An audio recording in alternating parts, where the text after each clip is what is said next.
Oke, Assalamualaikum warahmatullahi wabarakatuh. Perkenalkan kami dari tim simulasi kredit sederhana yang terdiri dari rekan saya, Vina Sabrina Broginting dari NIM 23111060006 dan saya, Eka Destiana dari NIM 23111060022. Pada kesempatan kali ini kami akan mempresentasikan hasil tugas besar kami berupa program simulasi kredit berbasis Python. Selanjutnya, Vina silakan. Baik, program Python ini digunakan untuk mensimulasikan pinjaman kredit secara sederhana. Pengguna akan memasukkan data seperti nama, jumlah pinjaman, dan lama pinjaman, dan bunga tahunan. Program kemudian menghitung cicilan pokok, bunga per bulan, serta total cicilan harus dibayar setiap bulan, lalu menampilkan hasilnya. Adapun diagram alurnya sebagai berikut, yaitu ketika kita sudah merun programnya, maka program akan menampilkan tampilan menu.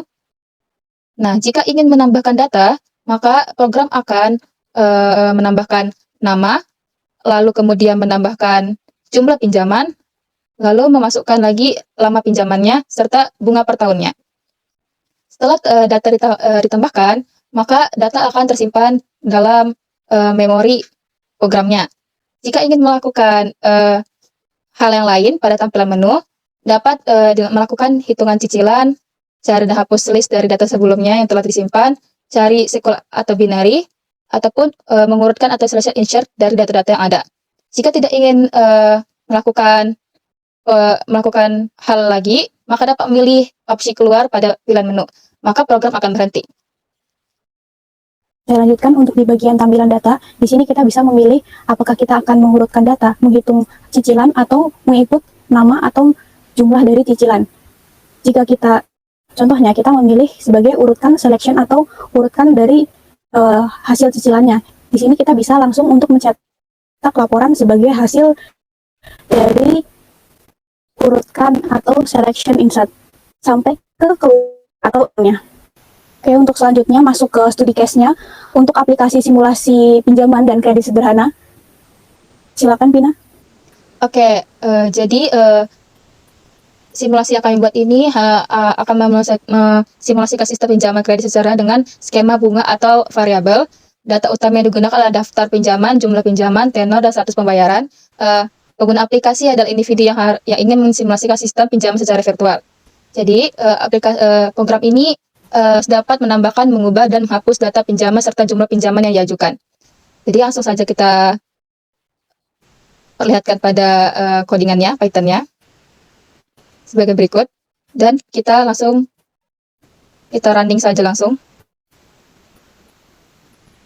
untuk membuktikan apakah program ini dapat menambahkan data berupa nama, jumlah pinjaman, lama pinjaman, serta cicilan per bulannya, dan dapat menyimpannya. Ini menu pertama. Ini dia hasil runningnya, menu pertamanya. Untuk menambahkan data, kita pilih nomor satu, lalu dia meminta masukkan nama. Kita masukkan nama dari si peminjam, kita enter, dia meminta jumlah pinjaman lagi, kita masukkan jumlah pinjamannya. Selanjutnya dia meminta tenor atau lama pinjamannya, kita masukkan lama pinjamannya.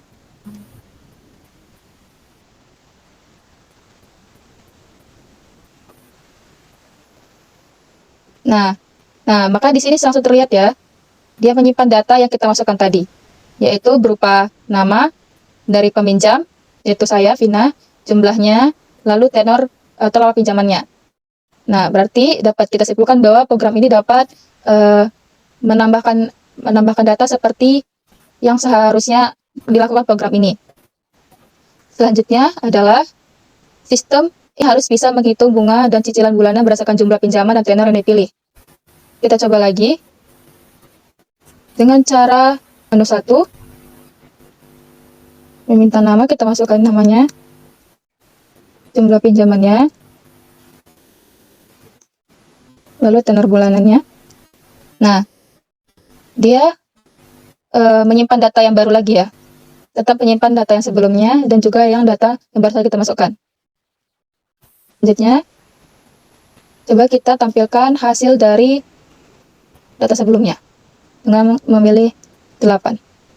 Nah, maka laporannya langsung keluar di sini, yaitu peminjam ada Vina dan Bina dengan jumlah pinjamannya, jumlah lama tenornya, dan juga cicilannya, dan juga statusnya. Nah, di sini dia sudah membuktikan bahwa mereka sudah menghitung ya di sini dengan menunjukkan status yang belum lunas dan juga cicilannya berapa. Berarti program ini dapat menghitung dengan benar. Sebagaimana seharusnya simulasi pinjaman kredit sederhana berjalan. Selanjutnya, kita akan mencoba menu kedua. Kita coba masukkan 2. Nah, maka program akan meminta kita memasukkan nama yang pernah kita masukkan sebelumnya. Coba kita masukkan nama yang sebelumnya, lalu enter. Nah, dia akan meminta masukkan jumlah baru dari peminjamannya. Kita coba masukkan jumlah baru dari peminjamannya. Lalu, dia meminta tenor barunya. Lalu kita masukkan tenor barunya. 3. Loading. Lalu, nah, maka akan langsung terdata, tersimpan di programnya. Bahwa nama yang diubah itu di Bina, lalu jumlahnya itu menjadi sekian, lalu tenornya yang baru jadi sekian, dan dia keterangan data berhasil diubah. Nah, coba kita lihat lagi, apakah benar berubah? Kita dengan menampilkan laporannya. Nah, maka bisa dilihat di sini, Bina itu sudah berganti ya, berganti datanya. Seperti yang kita ubah tadi sebelumnya. Dengan data yang sebelumnya adalah pinjamannya adalah 8 sekian-sekian, dan jumlah tenornya adalah 7 bulan. Dengan setelah kita memasukkan data yang baru tadi, pinjamannya jadi 67 sekian dengan tenor 3 dan belum data status belum lunas juga. Maka di sini dapat disimpulkan bahwa pemrograman dapat mengubah data dari data yang sebelumnya. Selanjutnya kita coba menu keempat, yaitu cari atau sekuensial. Kita coba. Nah, maka pemrogram akan meminta kita untuk memasukkan nama dari data yang sudah tersimpan sebelumnya. Jadi coba kita masukkan, jika data yang kita ingin cari tidak ada dalam data yang sebelumnya, maka dia tidak akan bisa menampilkan hal tersebut. Nah, maka akan langsung kelihatan di sini nama yang cari itu tidak ditemukan ya. Jadi kita harus masukkan nama sama persis dengan nama yang kita masukkan sebelumnya. Kita masukkan nama sebelumnya yang sudah tersimpan pada program. Nah, langsung terlihat di sini ya bahwa nama kita cari itu ada Bina. Sudah terdata, yaitu Bina, nama peminjam Bina, jumlah sekian-sekian, tenornya 3, cicilan sekian-sekian, atau belum lunas. Nah, dia akan menampilkan data yang telah dia simpan sebelumnya yang paling baru. Nah, seperti ini. Berarti di sini penjelasannya bahwa program dapat memperbarui data dan juga mencari data dengan benar. Selanjutnya kita coba menu kelima, yaitu cari binary search. Kita pilih. Nah, di sini pemrogram minta kita cari nama, kita masukkan. Nah, maka dia akan langsung keluar ya, seperti sebelumnya, yaitu menampilkan nama, jumlah peminjaman, tenornya sekian, lalu cicilannya berapa, dan statusnya. Nah, maka dapat disimpulkan bahwa pemrograman dapat bekerja dengan mencari binary search. Lalu kita coba lagi pada menu 6. Menu 6 adalah program akan mengurutkan berdasarkan jumlah peminjamannya. Maka dapat kita lihat di sini. Kita coba lagi 6. Nah, data diurutkan berdasarkan jumlah pinjaman. Nah, sudah ya. Kita cek lagi apakah dia sudah terurut. Kita pilih nomor 8. Itu tampilkan laporan. Nah, maka data laporannya akan diurutkan nih menjadi yang paling terkecil dan yang terbesar. Seperti itu. Coba kita masukkan lagi datanya untuk memastikan dia apakah dapat mengurutkan secara jumlah dengan benar. Nama, kita masukkan nama, jumlah peminjamannya, tenornya. Coba tampilkan. Nah, bisa lihat di sini bahwa masih belum terurut ya. Nah, coba kita memilih pilihan menu 6, yaitu mengurutkan berdasarkan jumlah pinjamannya. Maka dia akan mengurutkan data berdasarkan jumlah pinjaman. Kita tampilkan lagi. Nah, maka dari yang sebelumnya belum terurut dari yang terkecil, sekarang sudah berurut dari yang terkecil ke yang terbesar. Dapat lihat di sini bahwa pemrograman dapat mengurutkan data berdasarkan jumlah dari peminjamannya dengan benar. Selanjutnya kita akan coba pada menu 7, yaitu mengurutkan berdasarkan tenornya. Nah, oke. Sudah data diurutkan berdasarkan tenor. Kita tampilkan lagi dengan menu 8. Nah, maka di sini dapat kita lihat ya bahwa dia sudah dapat mengurutkan berdasarkan dengan tenornya atau jumlah atau lama peminjamannya dengan benar dari yang terkecil ke yang terbesar. Dari yang sebelumnya yaitu masih acak ya. Nah, dan selanjutnya setelah kita mengurutkan berdasarkan tenor, hasilnya seperti ini. Maka dapat disimpulkan bahwa pemrograman ini dapat mengurutkan berdasarkan tenor atau lama peminjamannya. Oke, selanjutnya akan dilanjutkan oleh Eka.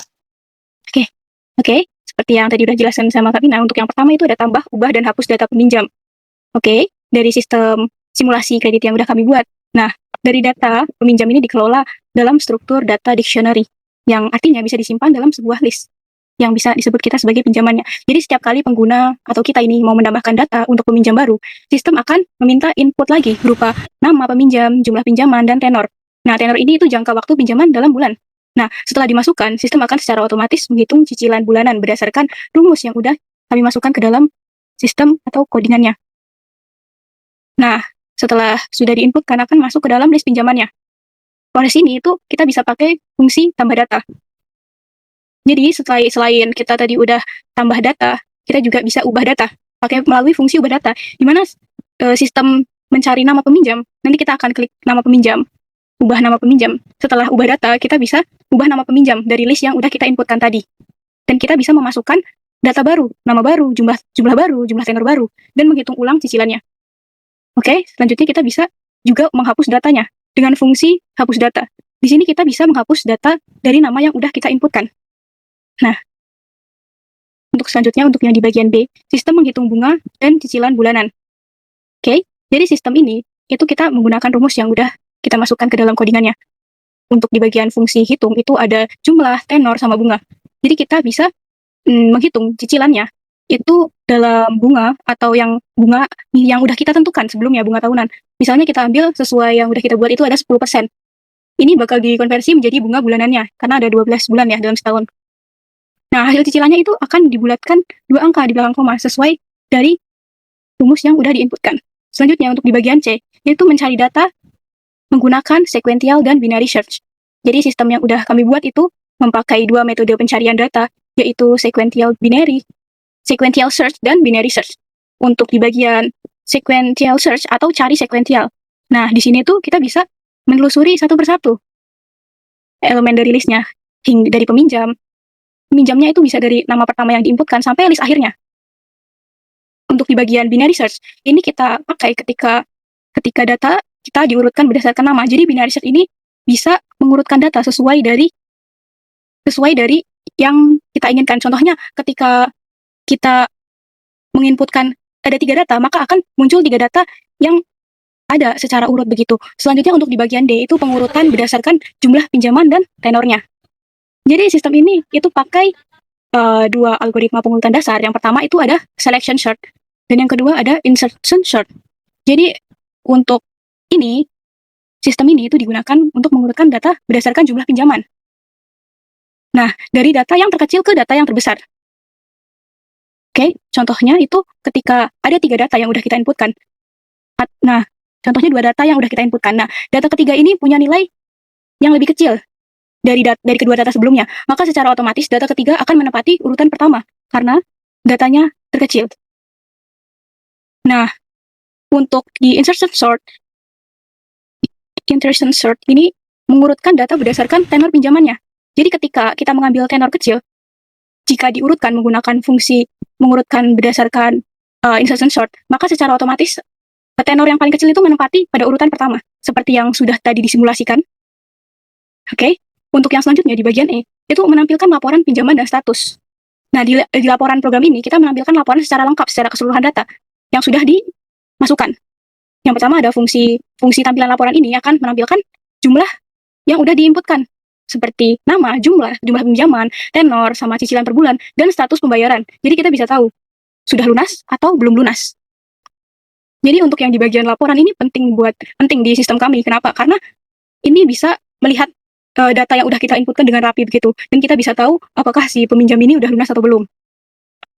Pengerjaan tugas besar ini, kami membagi tugas secara adil sesuai A, B, C. Nah, untuk di Vina itu bertanggung jawab untuk mengerjakan poin A, B, C, yaitu untuk membuat data peminjaman, perhitungan data, dan cicilan bulanan, serta implementasi pencarian yang menggunakan metode sequential dan binary search. Sementara saya, Eka Distiana, mengerjakan poin untuk D dan F, yaitu mengurutkan data menggunakan algoritma selection. Oke. selection, insert dan insert, penampilan laporan pinjaman secara lengkap, dan pembuatan serta penjelasan diagram alir atau flowchart secara keseluruhan.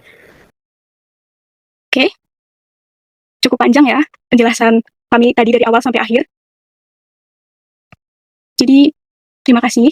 Demikian presentasi dari kami mengenai program simulasi kredit sederhana. Jadi melalui program ini kita juga telah berupaya untuk mengimplementasikan gitu berbagai konsep pemrograman dasar maupun lanjutan seperti menggunakan struktur data dictionary, perhitungan data, dan yang lainnya yang sudah diajarkan di kelas gitu. Kami juga menyadari bahwa program yang kami buat ini terdapat banyak kekurangan. Oke. Terima kasih dari kami, saya ucapkan atas perhatian dan waktunya untuk menyaksikan presentasi yang kami buat. Semoga program yang kami bangun ini bisa dipahami dengan baik dan menjadi sesuatu yang bermanfaat untuk kedepannya. Terima kasih sekali lagi kami ucapkan. Wassalamualaikum warahmatullahi wabarakatuh.